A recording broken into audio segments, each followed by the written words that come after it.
Let's make this quick. All right. Well, you see the title. Of course, here I'm just here to offer my thoughts and nothing more. But if you're watching this series, The Other Side of the Glass, you already know that. That's all this really is anyway. I'm a production head, so pulling away from the production stuff, it's actually really good for the mind to breathe. But anyway, so here we are. In heaven. On earth. I mean, that's a cliche, isn't it? Do we call it a cliche? I'm actually not sure. But it is a familiar phrase. Heaven on earth. We wish for heaven on earth. We do. We look at the chaos in the world today. We look at the chaos that has been in history. The war, the bloodshed, the pestilence.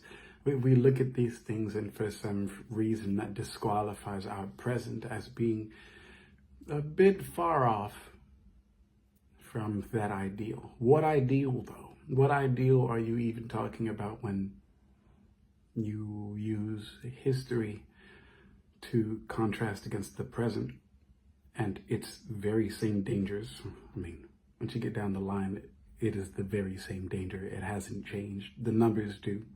The circumstance doesn't.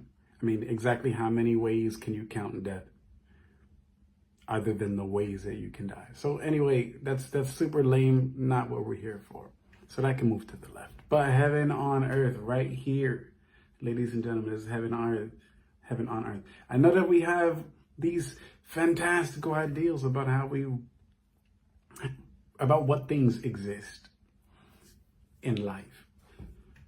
I mean, even in my last video, I talked about how we would have already had flying cars if everyone just pretty much got on the same page about certain things, about electricity, about equations and gravity and magnetism. If we were, as a nation, much more equipped with science and math and geometry, this stuff and arithmetic, we would be so much better off as, I don't want to say a species. I was tempted to just now, but there's no point in using that word, because part of what comes with knowing things like geometry and math and arithmetic and gravity and just sciences and art in general, the observation about this is how each and every number and each and every symbol, each and every object is always referring to a bigger part of itself. That part that it's referring to that's bigger than it is, effectively, once you lead and trace the information back, you find a functioning, an entirely functioning soul. There was a word that I had for it, where it preserves itself, but it functions by itself. And so literally every single thing that you could possibly imagine from this one object, from this one number, from this one symbol, everything is developed around the source material that that object comes from. So that's what we're dealing with when it comes to how we live life. When we walk around and we see the things that we see, we smell it, and when we use our senses to detect life, to feel what it is to be alive. Now, I understand we have a lot of things going on day by day. You're probably not going to like me when I say this, but that's entirely your fault. The fact that you have a lot of things going on in your day means that you're not taking time to think things through anyway. Why don't you slow down? Try that one. When something happens, slow down. Don't speed up. Things that happen in your life are not asking you to speed up. But if you would take the time to slow down and realize that, you would actually realize, oh, wow, every time something happens, I'm the one who's jumping at it. The thing isn't jumping at me. It just arrives when it arrives. I'm talking about time, event, circumstance, moments, experience. That's what I'm talking about. It doesn't matter what you see in your daily life. It doesn't matter what you remember last year. It doesn't matter what season it is right now. It doesn't matter what time it is. We, as human beings, don't really care about all of those things. All of those things are They're non-essential to the very moment we come to realize something, the very moment we have emotion about something, when we feel a way about something.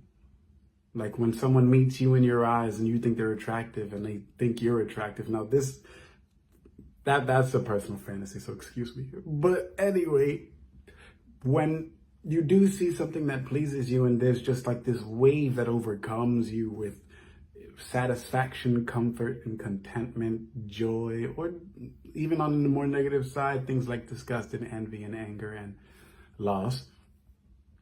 That's that thing that overcomes you, that emotion. That is what we care about when it comes to moments and experience and time. That's what every human cares about, because we want to feel something. That's like the general consensus. I mean, I most certainly do. And if you're listening to this video, you most certainly do. If you don't know, you know now. I just told you. But what does this have to do with heaven on earth, though? So when I just mentioned the whole thing about how we look towards emotion to validate what we think is an experience to us, the ones that we remember, of course, that wave that we are looking for, that wave actually happens a lot. It happens a whole lot more than you think. It happens faster than you can think, actually.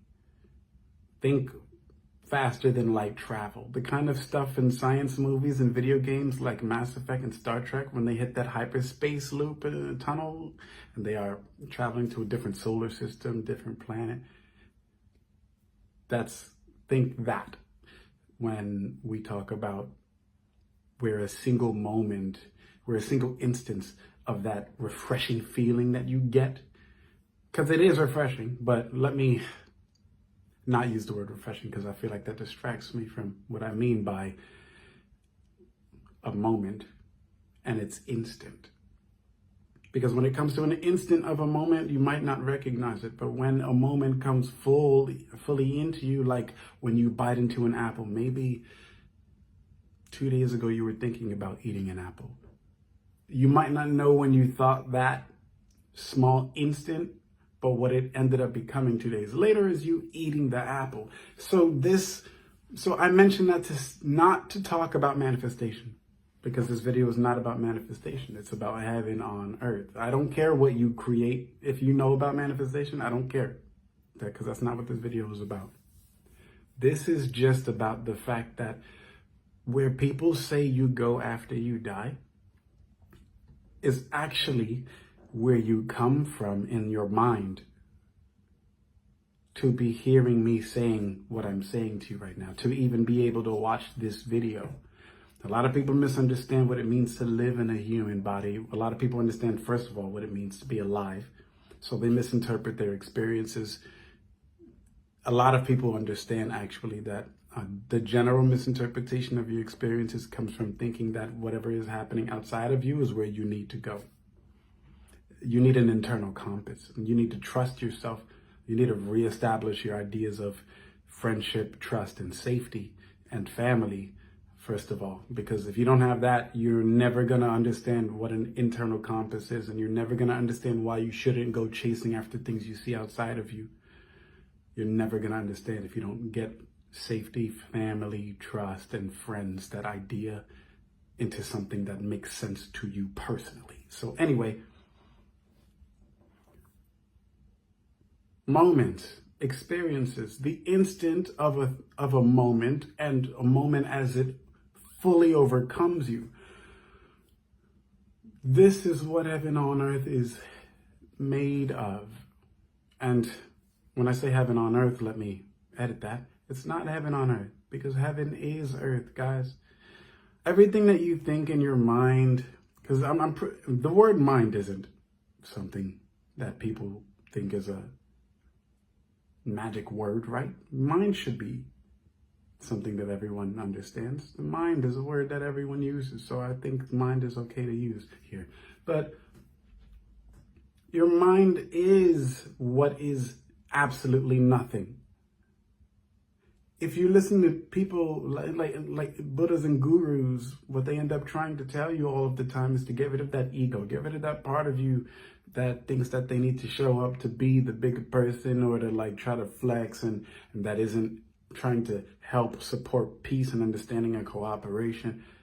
Get that part out of you out of the way so that you can allow peace into your life. You'll have gurus talking about this all the time. What they're trying to get at behind that they can't really tell you because they're so busy piecing that message together for you, is that even before the goodness and even before your ego is absolutely nothing. Zero, guys. Nothing. Your mind is composed of nothing. So what I'm trying to say here is that when it comes to heaven being earth, when it comes to earth being the heaven that we look up to, that we think is upwards, what we need to understand is our perspective of where our mind is.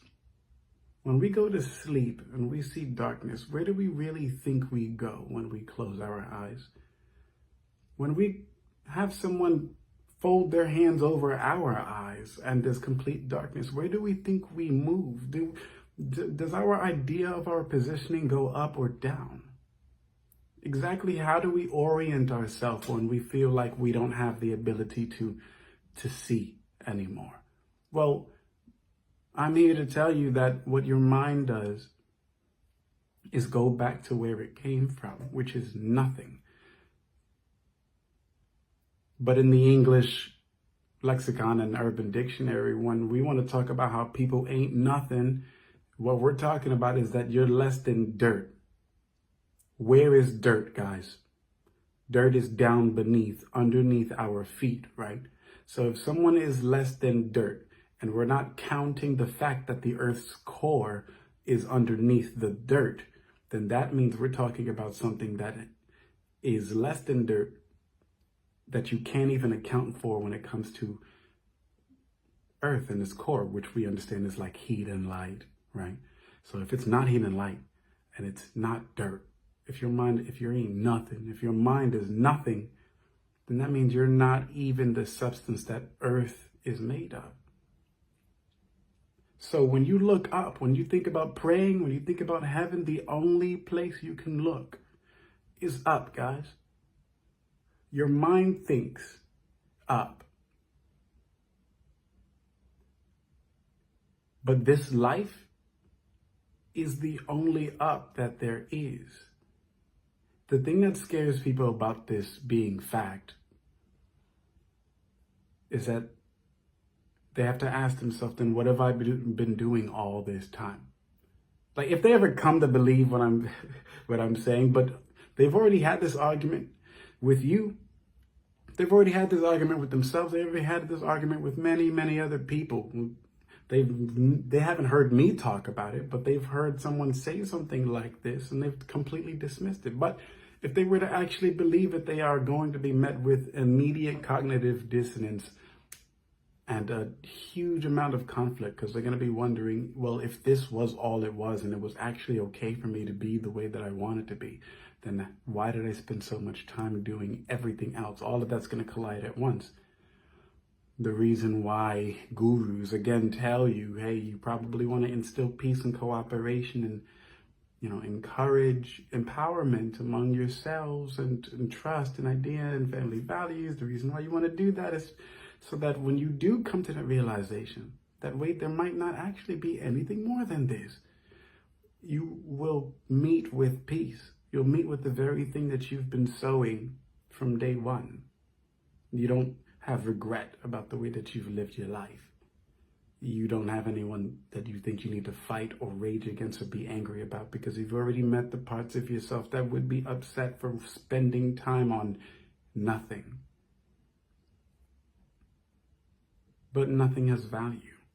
Nothing has value in that you wouldn't be able to understand this world to be everything that it is if you didn't have it to compare against what your mind sees, which is nothing. Once you get rid of all the messiness that goes on. And I'll end it with this. The problem with people disagreeing with this kind of thing, or like having conversations that don't really lead to a conclusive end, the problem with the way that they're thinking about it is that they think that their mind's eye is what is showing them what is here in the world, when it's being reflected. What you want to imagine is that you have two pieces of something, and that there's a spot in the middle. A lot of people like to think of these as two warring, conflicting sides, but what we fail to do is ally these two sides. They're not conflicted. They're just opposed, but flowing along the same pool of water, right? The motions don't matter. It's that they are in unison. There's properties about them that make them cohesive, but we imagine that the things that are separated between this barrier make it so that it's a conflict, and it's not. It has never been. One thing is reflecting the other, guys. One thing is reflecting the other. We get so obsessed with the fact that we think we need to choose between either of these sides that we don't realize that it's not about choosing. It's not about choosing. It's about the fact that it is. It's about knowing that it is. You should know. One, you should know this, but you should know what's happening in your life. Anyone should be able to ask you, even a stranger should be able to ask you what it is that you're doing, where you're going, why you're going there, and you ought to be able to know, because you're actually paying attention to your universe. This is your planet, guys. Heaven is planet Earth. You're the one who gets to make the rules. Each and every person does.